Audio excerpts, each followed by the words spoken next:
واللہ ما طلعت شمس ولا غربت. اندلس کا ایک طالب علم تھا. کسی زمانے میں اندلس مسلمانوں کا بڑا مرکز رہا ہے. قرطبہ، امام قرطبی رحمۃ اللہ علیہ وہیں کے تھے. تو وہاں پہ ایک طالب علم تھا، اس کا نام تھا بقی الدین ابن مخلد رحمۃ اللہ علیہ. یہ واقعہ امام زاوی رحمۃ اللہ علیہ نے اپنی کتاب سیر اعلام النبلاء میں لکھا ہے. آپ خود بھی پڑھ سکتے ہیں. تو وہ بقی الدین ابن مخلد رحمۃ اللہ اپنے بارے میں کہتے ہیں کہ مجھے پتہ چلا کہ بغداد میں امام احمد بن حنبل بڑے فقیہ ہیں اور محدث ہیں، اور وہ علم کا ایسا سمندر ہیں کہ جو طالب علم جاتا ہے وہ علم سے اپنی پیاس بجھاتا ہے. تو میرے دل میں شوق پیدا ہوا کہ میں بھی جاؤں اور ان سے علم حاصل کروں.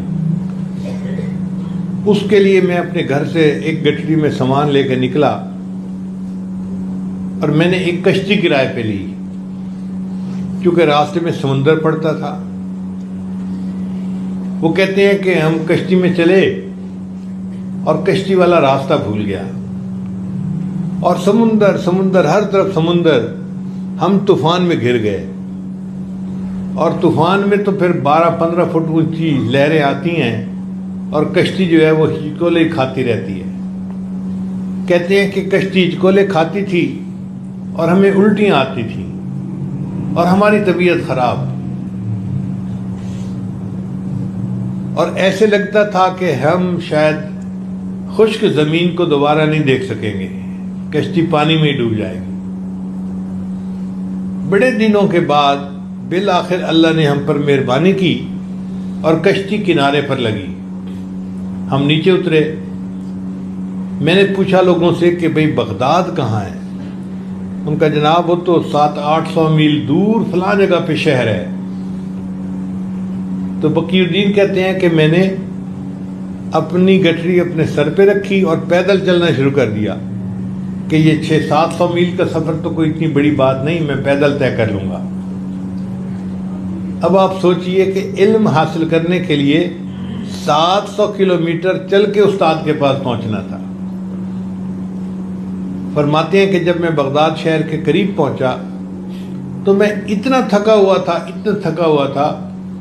ایک درخت کے سائے میں نے اپنی گٹھڑی سر سے اتاری اور میں تو زمین کے اوپر جیسے گر جاتا ہے کوئی، اور گہری نیند کی آغوش میں چلا گیا. جب 2-4 گھنٹے سونے کے بعد آنکھ کھلی تو میں نے پھر گٹھڑی سر پہ اٹھائی اور بغداد شہر کی طرف چلنا شروع کیا. راستے میں مجھے ایک بندہ ملا جو بغداد شہر سے آ رہا تھا. میں نے اسے سلام کیا اور میں نے سلام کر کے اس سے پوچھا کہ آپ امام احمد بن حنبل کے بارے میں مجھے کچھ بتا سکتے ہیں؟ اس نے کہا نوجوان ان کے بارے میں کیوں پوچھ رہے ہو؟ میں نے کہا کہ میں تو اندلس سے چلا ہوں ان سے علم حاصل کرنے کے لیے. اس بندے نے ٹھنڈی سانس لی اور مجھے کہا کہ اے نوجوان، تمہاری یہ تمنا پوری نہیں ہو سکتی. میں نے پوچھا کیوں؟ اس نے کہا کہ بادشاہ وقت امام احمد بن حنبل سے کسی بات پہ ناراض ہو گیا ہے اور اس نے ان کو گھر میں نظر بند کر دیا ہے. نہ کوئی بندہ امام صاحب سے مل سکتا ہے، نہ امام صاحب کسی بندے سے مل سکتے ہیں، لہذا اب تم ان سے علم حاصل نہیں کر سکتے. بقی الدین کہتے ہیں کہ میرے دل پہ چوٹ تو لگی، میں نے ہمت نہیں آ رہی. میں چل پڑا کہ اچھا پہنچتا تو ہوں شہر میں، اللہ کوئی صورت نکال دیں گے. شہر پہنچ کے ایک چھوٹی سی جگہ تھی، وہ میں نے کرائے پہ لے لی، اپنا سامان رکھا اور میں نے لوگوں سے پوچھا کہ بھائی شہر میں کہیں کوئی حدیث کا درس ہوتا تو ہوگا نا، اتنا بڑا شہر ہے.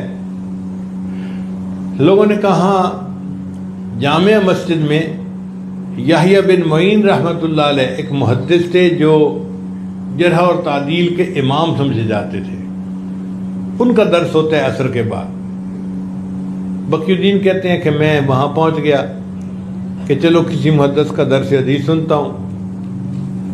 یحییٰ بن معین رحمۃ اللہ علیہ نے ایک چھوٹی سی حدیث کی تلاوت کی اور اس کے بارے میں درس دیا. اور پھر لوگوں نے ان سے راویوں کے بارے میں پوچھنا شروع کر دیا.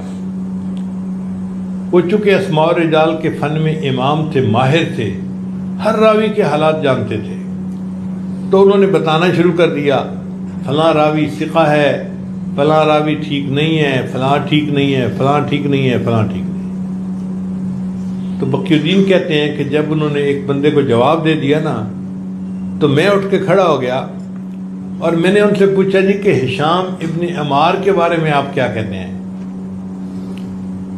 انہوں نے جواب دیا وہ ہشام چادر والے. میں نے کہا ہاں وہی. اس نے کہا وہ اتنے ثقہ ہیں کہ ان کے چادر کے نیچے تکبر بھی آ جائے تو ان کی ثقافت میں کوئی فرق نہیں پڑتا، تم ان سے حدیث کی روایت کر سکتے ہو. جب انہوں نے مجھے جواب دیا تو میں نے پھر دوسرا سوال پوچھنا چاہا، مگر جو قریب لوگ بیٹھے تھے نا انہوں نے میرا کرتا پکڑ کے کھینچا اور کہا کہ بھائی یہاں کا دستور یہ ہے ایک دن میں ایک طالب علم ایک سوال پوچھ سکتا ہے، اگر ایک ہی سارے سوال پوچھے گا تو باقی طلباء کا کیا ہوگا؟ اب آپ نے ایک سوال پوچھ لیا، بیٹھ جائیں. کہتے ہیں کہ میں نے رونا شروع کر دیا اور میں نے ان کو بتایا کہ دیکھو میں تو اتنی دور سے سفر کی مشقتیں اٹھا کے یہاں آیا ہوں اور مجھے اس ترتیب کا پتہ نہیں تھا، اگر پتہ ہوتا تو میں وہی سوال پوچھتا جو مجھے اصل پوچھنا تھا. لوگوں نے میرے اوپر ترس کھایا اور کہا کہ اچھا تم ایک سوال اور پوچھ لو. جب انہوں نے کہا نا کہ ایک سوال اور پوچھ لو تو میں نے یحییٰ بن معین رحمۃ اللہ سے پوچھا آپ امام احمد بن حنبل کے بارے میں کیا کہتے ہیں؟ کہتے ہیں کہ اس سوال کو سن کے پورے مجمع پہ خاموشی طاری ہو گئی، سانپ سونگ گیا پورے مجمع کو. لوگ سمجھتے تھے کہ بادشاہ وقت ان سے ناراض ہے، اس نے نظر بند کیا ہوا ہے، اور مجمع میں ان کے بارے میں سوال پوچھنا تو اپنے آپ کو عذاب کو دعوت دینے کے معنی دینا. میری بات سن کے یحییٰ بن معین رحمۃ اللہ نے اپنا سر جھکا لیا. وہ تھوڑی دیر خاموش رہے، پھر انہوں نے اپنا سر اٹھایا اور ایک ٹھنڈی سانس لی اور کہنے لگے کہ امام احمد بن حنبل تو امام المسلمین ہے. جب یحییٰ بن معین رحمۃ اللہ نے یہ کہا نا کہ امام احمد بن حنبل تو امام المسلمین ہے، میرے دل میں اور طلب بڑھ گئی کہ میں نے تو ان سے علم حاصل کر کے ہی رہنا ہے.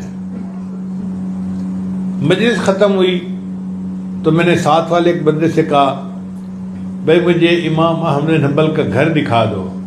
اس نے کہا نا بھائی نا، اگر پولیس کو شک ہو گیا نا تو تمہیں بھی کوڑے لگیں گے اور مجھے بھی لگیں گے، میں کیوں اپنے آپ کو تکلیف میں ڈالوں.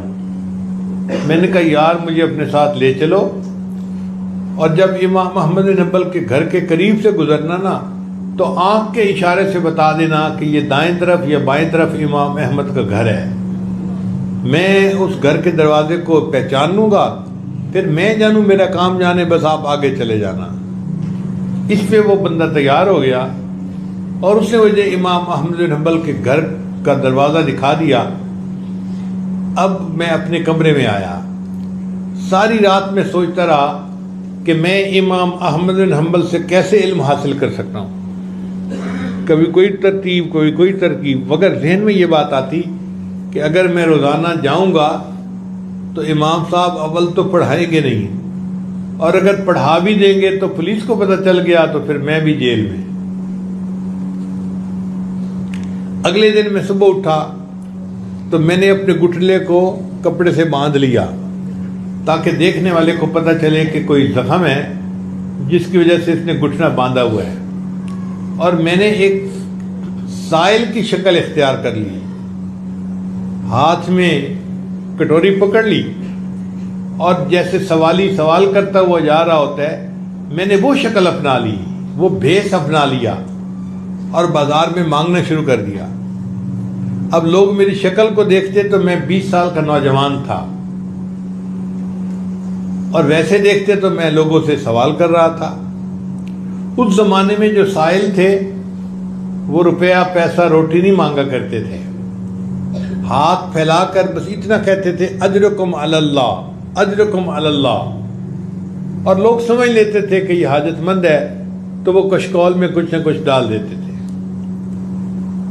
کہتے ہیں کہ اب میرے نوجوان چہرے کو دیکھ کے مجھے کوئی کچھ دینے کو تیار نہیں تھا، بلکہ کچھ لوگ مجھے گھور کے دیکھتے کہ تمہیں شرم نہیں آتی، اتنی جوانی میں تم سوال کرتے پھرتے ہو۔ میں ان لوگوں کی گھوری ہوئی نظروں کو برداشت کرتا، ذلت کو برداشت کرتا اور بازار میں مانگتا ہوا چلا جاتا۔ پھر ایسے وقت میں جب لوگوں کی آمد و رفت کم ہوتی ہے، میں امام احمد بن حنبل کی گلی میں داخل ہوا اور میں نے امام احمد بن حنبل کے دروازے پہ جا کے بڑی دردناک آواز سے صدا لگائی، اجرکم علی اللہ، اجرکم علی اللہ۔ میری آواز میں اتنا درد تھا کہ امام صاحب سمجھ گئے کہ یہ بہت کوئی ضرورت مند حاجت مند ہے۔ تو امام صاحب نے اپنے گھر کا دروازہ کھولا اور ان کے ہاتھ میں کچھ پیسے تھے، سکے تھے جو وہ مجھے دینا چاہتے تھے۔ بقی الدین فرماتے ہیں کہ میں امام صاحب کے قریب گیا اور میں نے جا کر کہا کہ حضرت میں مال کا طلبگار نہیں ہوں، میں علم کا طلبگار ہوں، اور میں نے تو آپ تک رسائی حاصل کرنے کے لیے یہ بھکاری کا بھیس اپنایا ہے، ورنہ تو میں سنت کا متلاشی ہوں، مجھے آپ روزانہ پڑھا دیا کریں۔ امام احمد بن حنبل نے فرمایا کہ نہ بھائی نہ، چلے جاؤ یہاں سے، اگر پولیس نے دیکھ لیا تو تمہیں بھی سزا ملے گی، مجھے بھی سزا ملے گی۔ تو میں نے کہا کہ حضرت میں اس طرح بھکاری کی شکل میں روزانہ ایک وقت آپ کے پاس آؤں گا اور آپ یہی سکے لے کر دروازہ کھولا کرنا، اگر کوئی اور بندہ قریب ہے تو سکے ڈال دینا اور میں چلا جاؤں گا، اور کوئی بندہ نہیں ہے تو آپ مجھے کھڑے کھڑے ایک دو حدیثیں سنا دینا، میں ان کو زبانی یاد کر لیا کروں گا۔ میرا اور آپ کا پڑھنے پڑھانے کا یہی طریقہ رہے گا۔ پورا 1 سال میں بغداد کی گلیوں میں بھیک مانگنے کے بہانے امام احمد بن حنبل سے چند حدیثیں روزانہ سنا کرتا تھا اور یاد کر لیا کرتا تھا۔ اللہ کی شان دیکھیں، 1 سال کے بعد حاکم وقت مر گیا، جو نیا حاکم وقت بنا اس کو امام احمد بن حنبل سے عقیدت تھی، اس نے نظر بندی بھی ختم کر دی، اور امام احمد بن حنبل کا جو درس حدیث ہوتا تھا نا مسجد میں، جامع مسجد میں، وہ بھی شروع کروا دیا۔ بقی الدین کہتے ہیں کہ عصر کے بعد میں جامع مسجد میں گیا تو اتنا رش تھا، جگہ ہی نہیں ملتی تھی۔ بڑی کوشش کے باوجود میں امام احمد بن حنبل کے قریب تو نہ پہنچ سکا، بس ذرا دور کھڑا ہو گیا۔ تو امام صاحب کی نظر مجھ پر پڑی تو امام صاحب نے مجمع کو کہا، اے مجمع کے لوگوں، اس نوجوان کو میرے پاس آنے دو، علم کا اصل طلبگار تو یہ ہے۔ اب آپ اندازہ لگائیے کیسے طلباء تھے جو علم حاصل کرنے کے لیے بھیک مانگنے کا بھیس اپنایا کرتے تھے اور پھر استاد سے پڑھا کرتے تھے۔